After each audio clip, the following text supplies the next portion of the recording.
ناحیه چمانکه لسال 2005 به فرمی بویا ناحیه سر به قضا آمدیه و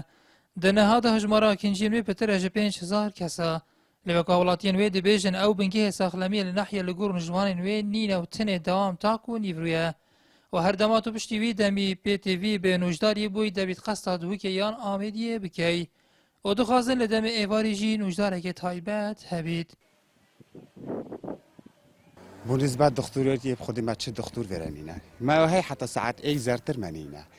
ويودو يجي حالات كي وصل شيء بدي طواري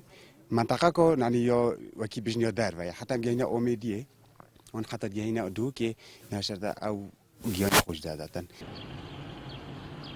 كرت ساخلامي كان نحيو جامونكي ما دكتورة بيتفينينن ما دكتوري هاي ظلمه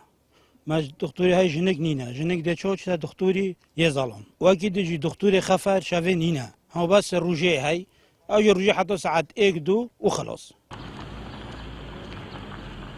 مال که مشكلة ساخلامي هاي مثلا جولا كو نفس نينا كو تدو داخل كان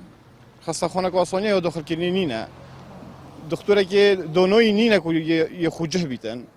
دوما خودو دهت و چی جاو کسی نساخت بید بلکه درنگی شوید بیتن ورجو دیری بوجر دیری سنتریا رهبر ساخلمی قضا آمدی جدی به جد نهاد ما پرستارک بودابین کلیه و دل دم ایواری جل بنگه ساخلمیه بیتن. زانین یعنی ما گرفتاری هلوری لیش بر نبونا کادری استاف ما گرایی که مراستی ما حتی که نشیا امی بنگهی که اینا بنگهی مثلا کلینیک عملی یا 24 ساعت چه میگین یعنی مزگینیا بدین و بجنه یعنی ما سستر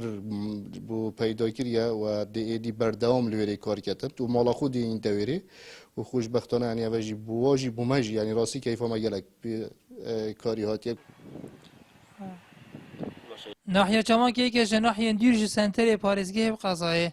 و ریکاویجی سخت لو ماجی حولاتین و دو خازن کنوجدار و درمان پی تی وی لبنگه ساخلامی آوان هبن و ایواریجی ده خدمت حولاتیان دابید تایبت دورز زوستان دا جبر سقایوی دجوار نیهات ورماری این آرتی ناحیه چمانکه